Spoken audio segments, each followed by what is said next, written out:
Conversation with Ron MacLean.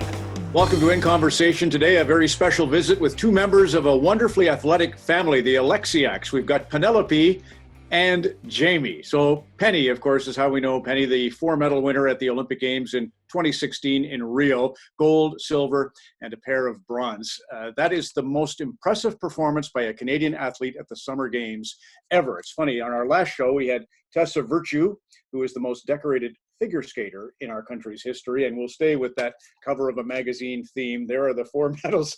Penny must have taken 2.5 days to go through the metal detector on the way home, and that's actually a funny story because she had to go home and then come back to be the flag bearer in the closing ceremony. But what she really wanted was a dog, and eventually I think we'll get the story of Norm. And that comes about because Jamie, when he was named to Team Canada for the World Juniors in 2012, the family presented him as his reward a dog. So we'll get to all of that. Jamie's really come into his own too. You know, Penny, kind of an overnight sensation in Brazil. Jamie was a first-round pick, member of the junior team in 2012, but last year, great year with Dallas that's ongoing, hopefully. The previous spring, in fact, St. Louis won the Cup by beating Dallas in double overtime in the 7th game. And the Stars organization feels a real key to the deal was Oleksiak got hurt in the final game of the opening round against Nashville. Had they had him in the lineup, they think they might have prevailed. So he's really hit his stride with Miro Heiskanen, a great 1-2 punch. A couple of great stars on our show with careers measured in dog years. His old teammate demurs in a huge hit as Derek Stepan got rocked by Oleksiak. Cute play that time by Oleksiak. Dances his man. Jamie Oleksiak scores! Oh my, he set his own agenda. Matt Hunwick this way. Jamie Oleksiak scores! A bomb from well out. Jamie Oleksiak. Penny is Canada's golden girl. Penny Oleksiak, listen to the crowd. A gold medalist at the Olympic Games at the age of 16. Why can't Penny be the most medal-winning Canadian athlete in the history of Canada? I don't see why she can't be. And here they are. Penny's in Toronto, Jamie's down in Dallas. And let's get the dogs thing sorted out right from the beginning here. I mentioned in the preamble that you didn't see how a reward for making the 2012 World Junior team reportedly got you a dog. Is that the story, Jamie? Yeah, I mean, we had one dog for a while and then made the World Junior team. And yeah, we got another dog right around then. So our family, we've got lots of animals, and it kind of can be a zoo in the house sometimes, you know. What did you get? What was the dog and what was its name that you got for the 2012 team? We actually got a black lab border collie mix, and his name's Yager. Oh, good. So that is Yager. I wanted to, and yeah. Explain why Yager. Yeah. Well, when we got him, we got him from a shelter, and his name was Jagger, and it just seemed like a pretty easy transition into Yager. So he's been with the family for a while now, and you know, he's a little bit older, but he's still got tons of energy, you know. Penny, so I saw with Andy Petrillo your interview, and I got to see Norm. Beautiful. Yes. So explain your love of the dogs and the story about Rio, the cat, and Norm, the dog. Well, we actually have another dog too named Franklin that I brought into the house as well. So Jamie's not a fan. I mean, he likes the dogs, but doesn't like how many I've brought to the family.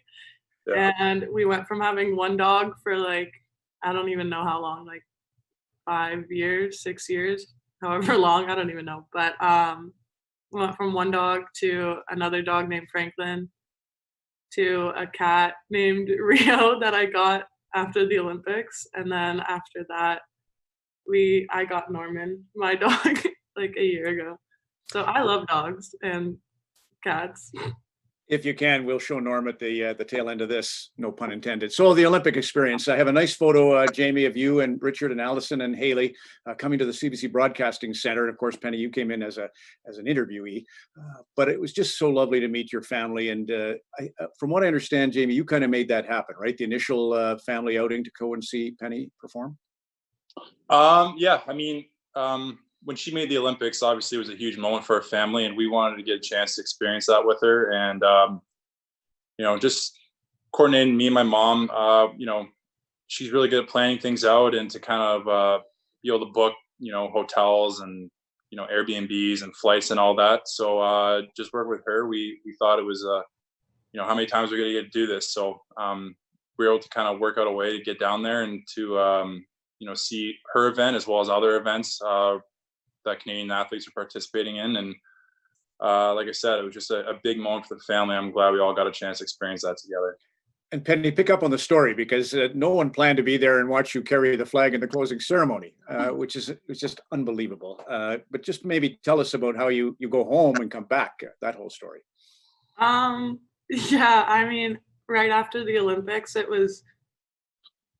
nothing had really set in for me yet. And people were saying like, oh, you're probably going to carry the flag. It's not confirmed yet, but you shouldn't go home. And I remember just being like, I want to go home. I want to see my friends. I want to like hang out with people. And everyone was like, okay, go home. And if you get the call, then you have to fly back 2 days later. So I ended up going home, and I was like, oh, like they're probably not going to call me back. It's probably going to be someone else. And then like we got the cat, and I went to Canada's Wonderland. And then literally 2 days later, they called me and they're like, you need to be on a flight tonight and come back to Rio to do the closing ceremony. And then you can go home again. So I was really, really excited to get that opportunity. And I just flew back to Rio, 10-hour flight, and then did that. Then 2 days later, flew back home. Go on about the closing ceremony, what you remember, what it felt like to go in with the flag, what you looked at. Tell me. It was pretty crazy. I feel like it's all kind of a blur to me now, but I just remember being in like the back area with like Simone Biles and so many crazy athletes, and walking out was insane. Like a whole stadium full of people and all the athletes, and it was the Olympics, and it's really hard to explain the whole feeling and everything, but it was just super overwhelming, super fun, and I had the best night. Jamie, you've had that experience because you played for the Canadian World Junior team, and that's as big as it gets until the National Hockey League, and the crowds are crazy. So what was it like for you, 2012? I'd like to know when you got the call that you're on the team, what that experience was like, and then what it was like to hit the ice as a Canadian at the juniors. Yeah, I mean, that World Junior year was in Calgary and Edmonton. So just being able to play, in Canada in those NHL arenas and packing it was just, something I'll never forget. Just, the energy off the crowd, and, how much the country gets into it, and, how professional Team Canada is, and how serious their approach is, and be able to experience all that was fantastic.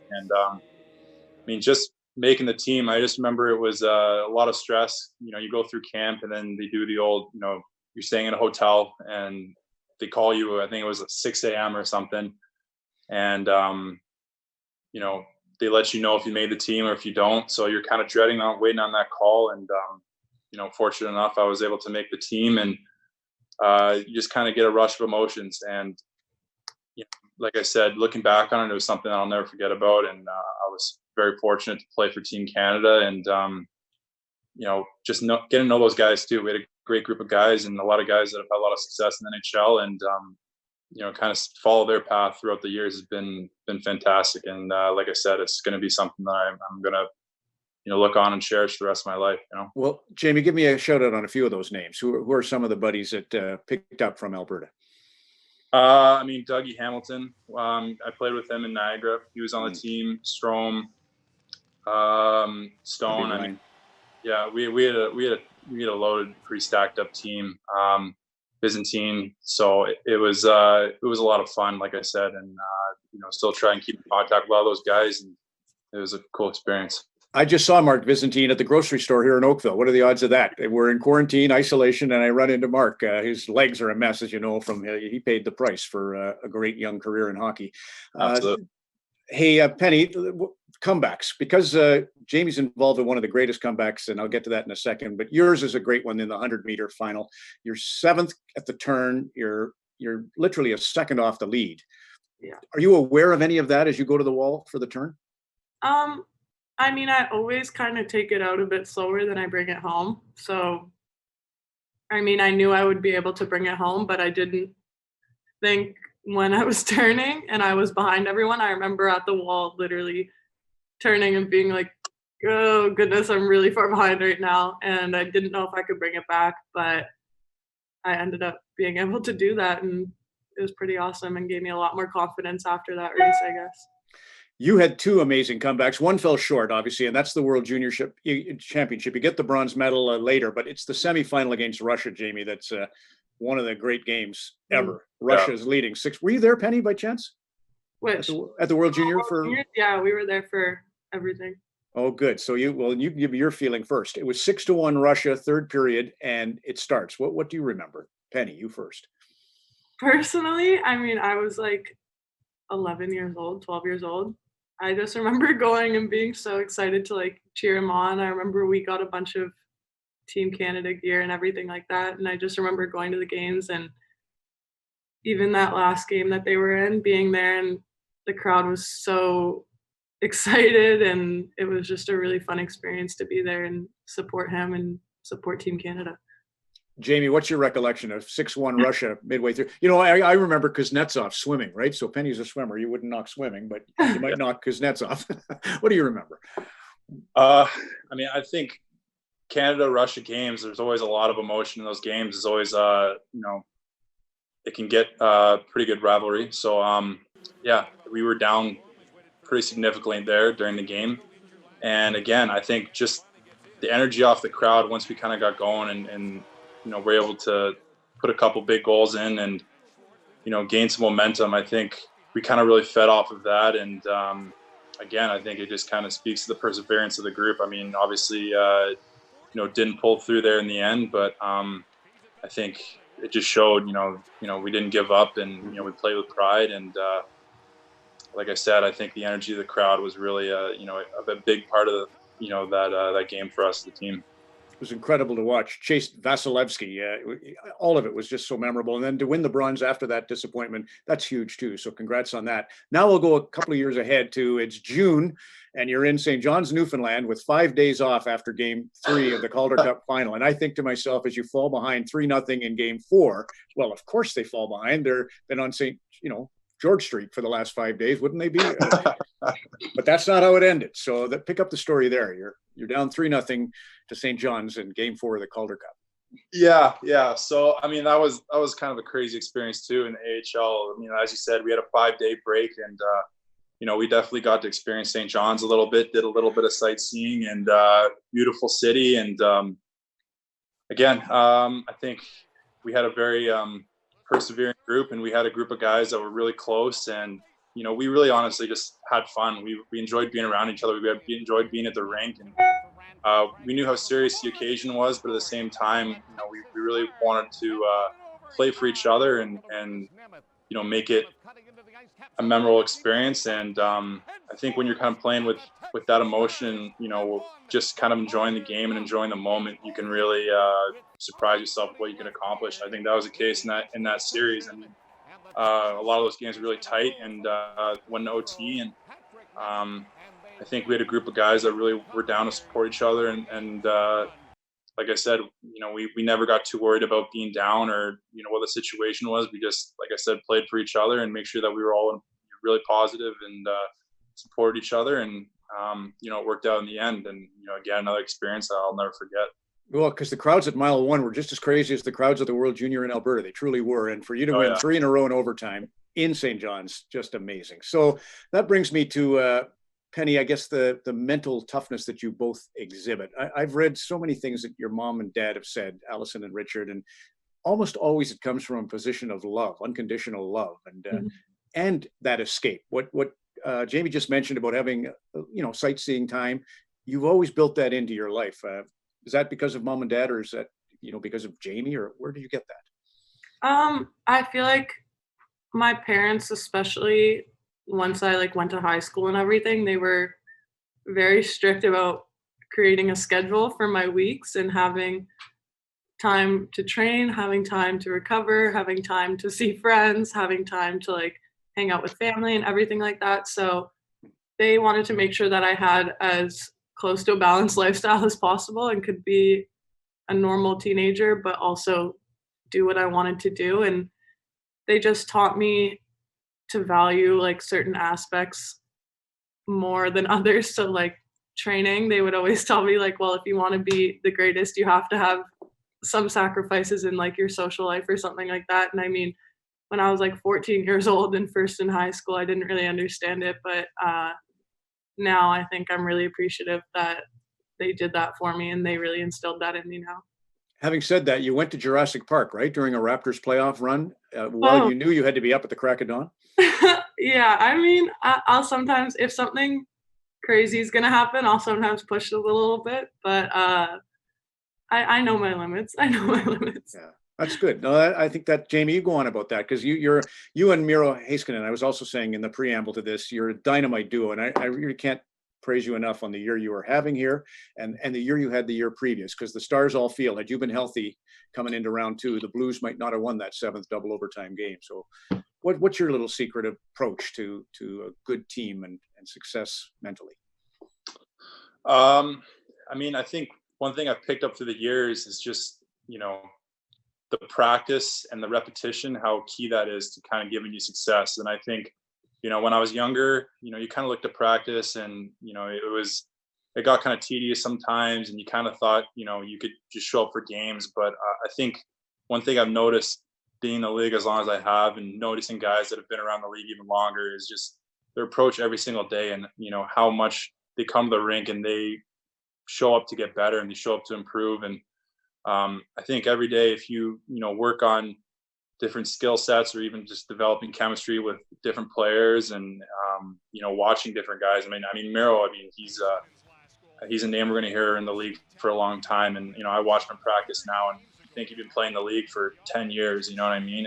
He's an impressive player, and we've got a lot of guys that have been around the league for a while, Polak, Sekera, and I think you have to be able to show up to the rink and really learn off those guys, and kind of pick their brain a little bit, and see what they've done to give them success in the league. And I think just having that approach each and every day has been huge for me, both in Dallas and with the guys in Pittsburgh. It was a short amount of time there, but obviously they've had a lot of success, and I enjoyed kind of seeing how those guys approach every single day as well. It's sort of unfair to ask you because you're in the middle of your career, and those are secrets that should be secrets. But Grant Klitzum was on the other day, played for the Jets in Columbus, and he talked a lot about his skate angles and how he had to learn that to open lanes passing. Have you got a little trick that you could pass on to the young hockey player in junior that you've developed, maybe that's now suddenly you're a top 4 defenseman on a regular basis playing every day?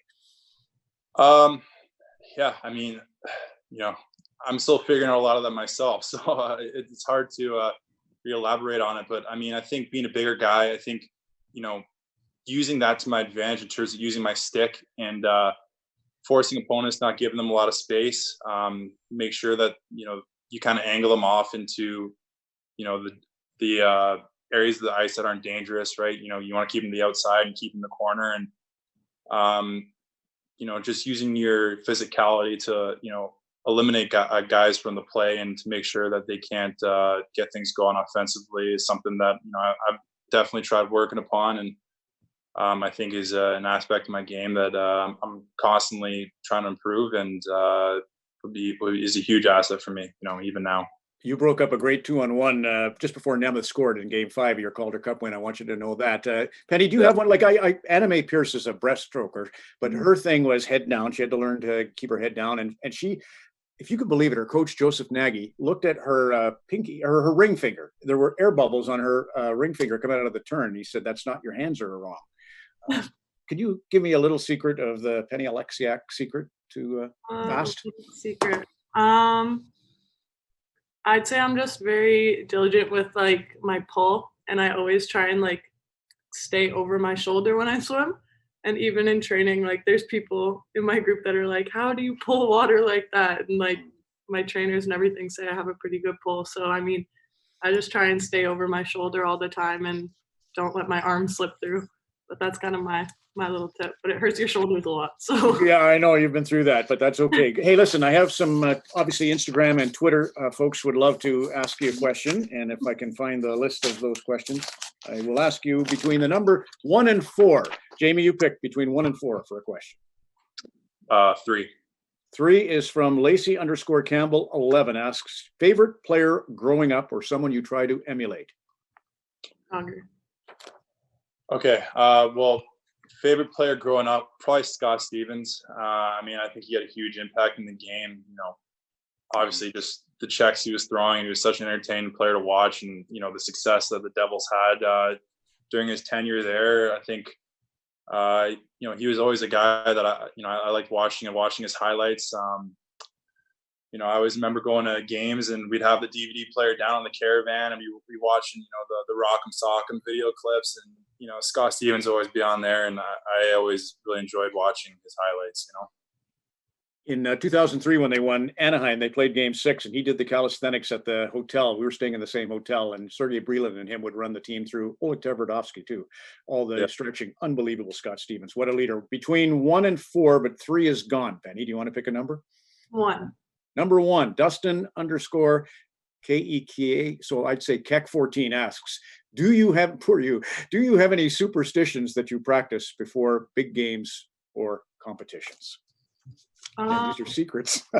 Yeah, personally, I don't think I have a lot of superstitions. I mean, I just kind of listen to like really intense rap music that like gets me super excited to race, and I have like a few specific stretches I'll do before my race, and if I don't do them in like the specific order, I start freaking out a little bit. But other than that, maybe when I'm like getting before my race, I'm right beside the block, I like splash myself a few times. If I don't do that, I also freak out a little. So that's it for me. I don't know. My parents might try and like stop me now. It's crucial to prep. Everything you do lets you know you've taken care of, no stone unturned. Jamie, do you want to give us one, or you don't have to? I mean, I think as a hockey guy, you always have those routines, you know what I mean? That, hockey guys need to be very mental about, what they do before games. And I think probably the big one for me is just playing Super Bowl. I like to pride myself on my Super Bowl abilities. And, I think just getting in there with the boys and having a good time and, having a little competitive edge too it's always a lot of fun. And I think it always kind of gets you ready, getting you a mentality, get ready to start the game. You know what I mean? Yeah, you're gaming. So obviously EA Sports NHL 20 has a great fundraiser going on for the CDC. You won. You won your initial with Stephen Johns. Where are you at in the whole gaming playoff that you're having? So me and Johnsy played Reese and Rusty from Pittsburgh, and we swept them. And definitely going to make sure those guys know about it. And it was a lot of fun. Me and Johnsy, we definitely played a high-risk game. We played a lot of big checks and gave up a lot of 2-on-0s, but luckily we had Ben Bishop in the net, and that guy's definitely a cheat code in NHL 20. They might have to, nerf him or something, because they couldn't get anything by them, and they were getting pretty frustrated, and it was definitely funny to watch. But I don't know where we go from here. I think we got to be in Johnsy, and it's for a good cause too. So definitely check out the game, and check out the donations and whatnot, right? Brian Rust, poor him. I mean, it was double teams. It was just cruel. It really was. So one of the great highlights of my year was Christmas Day, seeing Paul Bissonnette with Serge Ibaka, Bo Bichette, Bianca Andreescu, and you, Penny. It was a unbelievably beautiful thing to do on Christmas Day, and you were part of it. What do you remember about that?